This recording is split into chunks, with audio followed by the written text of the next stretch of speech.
আমি আপনার লগে পালায় যেতে পারুম না। কেন? আমার ঘর বাড়ি নাই, টাকা পয়সা নেই, এই জন্য?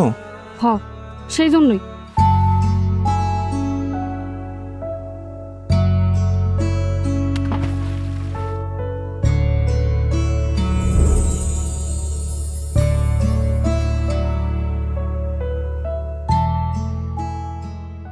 ময়না, ময়না দাঁড়াও, তোমার লগে আমার কথা আছে।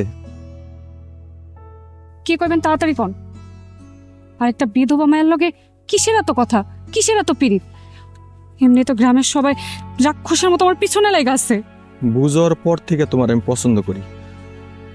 তোমার বিয়ের আগেও কইছিলাম, এখনো কইতেছি, তোমার আমার ভালো লাগে, তোমার আমি ভালোবাসি, তোমার প্রতি আমার ভালোবাসা এক বিন্দুও কমে নাই।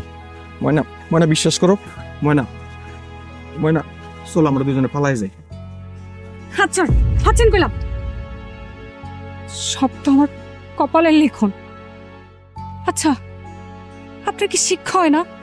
মাসুদ চেয়ারম্যান গ্রামের সবাইরে ডাইকা আপনারা আমার অপমান করলো, বদনাম করলো, তারপরও কি আপনার শিক্ষা হয় না?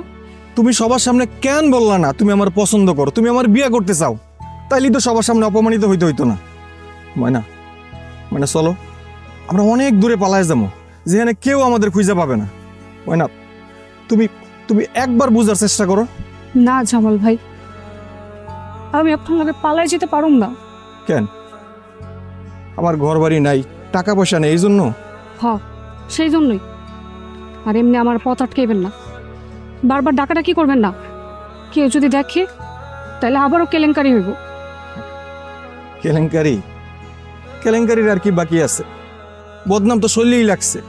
দেখেন, আমি আমার মতো করে বাঁচতে চাই।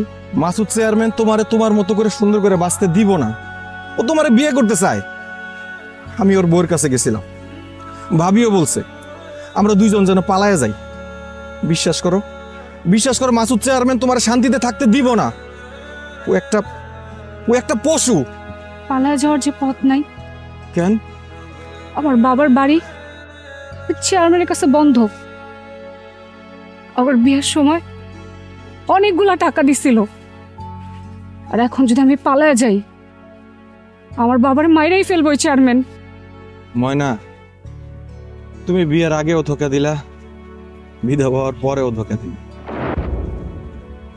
তোমার আমি কোনো দিন বুঝতে পারলাম, তাহলে কেন বলছিলে তুমি আমার ভালোবাসো? বিশ্বাস করেন, আমি মিথ্যা বলছিলাম। না, তুমি মিথ্যা বলো নাই। এই ময়নার কপালে সুখ নাই। আমি যাই, আমার আর ডাকাডাকি করবেন না। আমি যাই। ময়না শোনো না, ময়না আমার কথাই তো শেষ হয় না। ময়না, ময়না।